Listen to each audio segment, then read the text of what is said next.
உங்ககிட்ட ஒரு சூப்பரான ஐடியா இருக்கா? ஆனா அதை எப்படி மக்கள் கிட்ட கொண்டு போய் சேர்க்கறதுன்னு யோசிக்கிறீங்களா? கவலைப்படாதீங்க. அதுக்கு தாங்க இருக்கு கோ டு மார்க்கெட் பிளேபுக். இன்னைக்கு உங்க ஐடியாவ ஒரு பெரிய வெற்றியா மாத்துறதுக்கு என்ன வழி? அந்த பிளேபுக்க பத்தி தான் நம்ம பார்க்க போறோம். நீங்க எந்த பிசினஸ் பண்ணாலும் சரி, ஜெயிக்கணும்னா இந்த ஒரு கேள்விக்கு பதில் சொல்லியே ஆகணும். என்ன கேள்வி தெரியுமா? நம்ம கஸ்டமர்ஸ எப்படி எஃபிஷியன்ட்டா ரீச் பண்றது, அவங்கள எப்படி நம்ம வாடிக்கையாளரா மாத்துறது, அப்புறம் ரொம்ப ரொம்ப முக்கியமா அவங்கள நம்ம கூடவே எப்படி தக்க வைக்கிறது. நாம போன ஸ்லைட்ல கேட்டோம் இல்லையா ஒரு கேள்வி? அந்த கேள்விக்கான பதில் தான் இந்த கோ டு மார்க்கெட் ஸ்ட்ராட்டஜி. சுருக்கமா ஜிடிஎம்னு சொல்லுவாங்க. இன்னும் சிம்பிளா சொல்லணும்னா, உங்க ப்ராடக்ட மார்க்கெட்க்கு கொண்டு போய் ஜெயிக்கிறதுக்கான ஒரு தெரிவான ஆக்ஷன் பிளான். இதுதாங்க உங்க வெற்றிக்கான ஒரு ப்ளூ பிரிண்ட். சரி, அப்போ ஸ்டெப்க்கு போலாமா? நாம யாருக்கு விக்கிறோம், என்னத்த விக்கிறோம், இந்த ஃபவுண்டேஷன் மட்டும் ஸ்ட்ராங்கா இருந்துருச்சுன்னா அதுக்கு மேல கட்ட போற பில்டிங், அதாவது உங்க பிசினஸ் ரொம்ப ஸ்ட்ராங்கா நிக்கும். முதல்ல நாம ஆட்டத்துல இறங்குறதுக்கு முன்னாடி கிரவுண்ட் எப்படி இருக்குன்னு தெரிஞ்சுக்கணும் இல்லையா? அதே மாதிரி தான் இங்கேயும் உங்க மார்க்கெட்டை நீங்க சரியா டிஃபைன் பண்ணணும். உங்க காம்படிஷன் எப்படி இருக்கு, சூழல் எப்படி இருக்குன்னு புரிஞ்சுக்கிறது தான் ஃபர்ஸ்ட் ஸ்டெப்.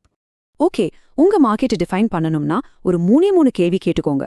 ஒன்னு, உங்க டார்கெட் யாரு? ஒரு குறிப்பிட்ட ஏரியாவா, ஒரு இண்டஸ்ட்ரியா, இல்ல ரொம்ப ஸ்பெசிஃபிக்கான ஒரு குரூப்பா? ரெண்டாவது, அந்த மார்க்கெட் எவ்வளவு பெருசு, அதுல வளர்றதுக்கு எவ்வளவு ஸ்கோப் இருக்கு? மூணாவது, அங்க இப்போ என்ன லேட்டஸ்ட் ட்ரெண்ட்ஸ் போயிட்டு இருக்கு, இதெல்லாம் தெரிஞ்சிருக்கணும். அடுத்தது ரொம்ப இன்ட்ரெஸ்டிங்கான ஒரு விஷயம். வாங்க உங்க ஐடியல் கஸ்டமரை மீட் பண்ணுவோம். அதாவது நாமும் ஒரு கஸ்டமர் பர்சோனா கிரியேட் பண்ண போறோம். இது என்ன பண்ணும் தெரியுமா? உங்க ஸ்ட்ராட்டஜிய ரொம்ப பர்சனலாவும் பவர்ஃபுல்லாவும் மாத்திடும். சிம்பிளா சொல்லப்போனா, நீங்க யாருக்கு விக்கிறீங்களோ அவங்கள பத்தி நல்லா தெரிஞ்சிருக்கணும். அவங்களுடைய முக்கியமான பிரச்சனைகள் என்ன, அவங்கள எது மோட்டிவேட் பண்ணுது, இதையெல்லாம் நீங்க புரிஞ்சுக்கிட்டாதான் அவங்களுக்கு உண்மையிலே புடிச்ச, அவங்க பிரச்சனைய தீர்க்கிற ஒரு பொருளை உங்களால உருவாக்க முடியும். இதுதான் உங்க சக்சஸ்க்கான ஒரு முக்கியமான சாவி. சரி, இப்போ ஒரு முக்கியமான கேள்விக்கு வருவோம். மத்த காம்படிட்டர்ஸ் கிட்ட இல்லாத அப்படி என்ன ஸ்பெஷல் உங்க ப்ராடக்ட்ல இருக்கு? அதாவது உங்க கஸ்டமருக்கு நீங்க கொடுக்கற அந்த யூனிக் வேல்யூ என்ன? இதை நீங்க யோசிக்கும் போதே உங்க போட்டியாளர்கள் என்ன பண்றாங்க, மார்க்கெட்ல வேற என்னென்ன ஆப்ஷன்ஸ் இருக்குன்னு ஒரு கண்ணு விட்டுடுங்க.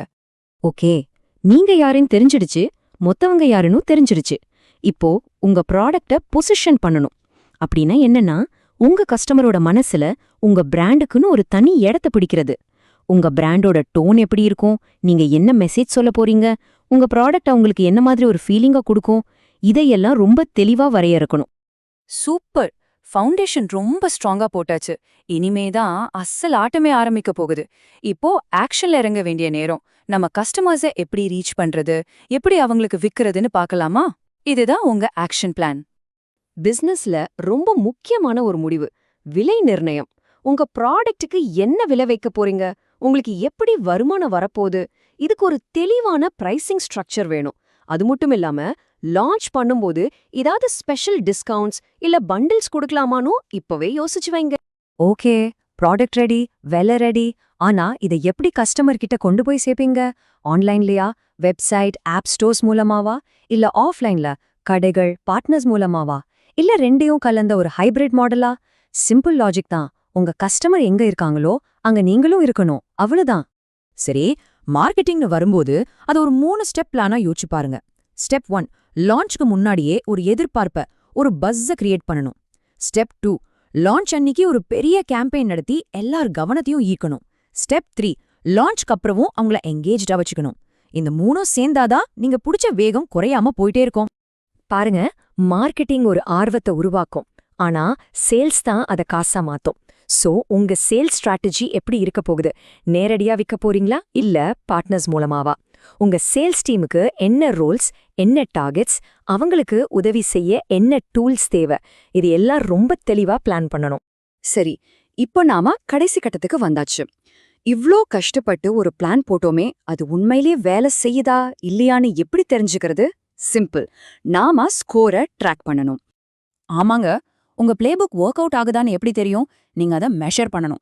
சரியா அளந்து பார்க்காம இருந்தீங்கன்னா உங்க ஸ்ட்ராட்டஜி வெறும் ஒரு கெஸ்ஸிங் கேம் தான், அதுல எந்த உறுதியும் இருக்காது. முதல்ல பார்க்க வேண்டிய நம்பர் கஸ்டமர் அக்விசிஷன் காஸ்ட், அதாவது CAC. ரொம்ப சிம்பிளா சொல்லணும்னா, ஒரு புது கஸ்டமரை உள்ள கொண்டு வர நீங்க எவ்ளோ செலவு பண்றீங்கன்னு கணக்கு பார்க்கறது. இந்த நம்பர் கம்மியா இருந்தா உங்க மார்க்கெட்டிங் அண்ட் சேல்ஸ் ரொம்ப எஃபிஷியன்ட்டா இருக்குன்னு அர்த்தம். அடுத்தது கன்வர்ஷன் ரேட். இது என்னன்னா, உங்க வெப்சைட்டுக்கு வர 100 பேர்ல எத்தனை பேர் உண்மையிலே உங்க ப்ராடக்ட்டை வாங்குறாங்கன்னு பார்க்கறது.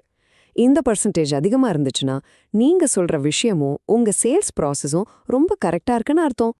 இப்போ ரொம்ப முக்கியமான ஒரு மெட்ரிக், ரிட்டென்ஷன் ரேட். எப்பவுமே ஞாபகம் வச்சுக்கோங்க, ஒரு புது கஸ்டமரை பிடிக்கிறத விட இருக்கிற கஸ்டமரை தக்க வைக்கிறது தான் புத்திசாலித்தனம். செலவும் கம்மி. உங்க பிசினஸ் லாங் டேர்ம்ல ஜெயிக்கணும்னா இந்த நம்பர்ல தான் உங்க முழு கவனமும் இருக்கணும். கடைசியா ரெவென்யூ per கஸ்டமர், அதாவது ஆவரேஜா ஒரு கஸ்டமர் கிட்ட இருந்து உங்களுக்கு எவ்வளவு வருமானம் வருது, இது உங்க பிசினஸ் மொத்தமா எவ்வளவு ஹெல்த்தியா இருக்கு, வளர முடியுமா முடியாதான்னு காட்டுற ஒரு முக்கியமான இண்டிகேட்டர். இந்த எல்லா நம்பர்ஸையும் மெட்ரிக்ஸையும் வச்சு ஒரு எக்ஸிகியூஷன் பிளான் ரெடி பண்ணணும். அதாவது இந்தந்த டார்கெட்டை இந்தந்த டைம்ல முடிக்கணும்னு ஒரு மைல்ஸ்டோன் செட் பண்ணுங்க. அப்போதான் உங்க ஸ்ட்ராட்டஜி வெறும் பேப்பர்ல இருக்கிற திட்டமா இல்லாம ஒரு நிஜமான ஆக்ஷன் பிளானா மாறும். இப்ப பாருங்க, நாம ஆரம்பிச்ச இடத்துக்கே வந்துட்டோம். அந்த முக்கியமான கேள்வி ஞாபகம் இருக்கா? நம்ம கஸ்டமர்ஸை எப்படி திறமையா ரீச் பண்ணி கன்வெர்ட் பண்ணி நம்ம கூடவே தக்க வைக்கிறது. நாம இவ்ளோ நேரம் பார்த்த இந்த GTM பிளேபுக்கோட ஒவ்வொரு ஸ்டெப்பும் இந்த ஒரே ஒரு கேள்விக்கு பதில் சொல்றதுக்கு தான் டிசைன் பண்ணப்பட்டிருக்கு. சுருக்கமா சொல்லப்போனா, உங்க கோ டு மார்க்கெட் ஸ்ட்ராட்டஜிங்கிறது உங்க ப்ராடக்ட்டை லான்ச் பண்றதுல இருந்து அது ஒரு நீண்ட கால வெற்றிக்கு கொண்டு போறதுக்கான ஒரு தெளிவான ரோட் மேப். இப்போ உங்க கையில ப்ளூ பிரிண்ட் ரெடியா இருக்கு. சொல்லுங்க, உங்களுடைய முதல் மூவ் என்னவா இருக்க போகுது?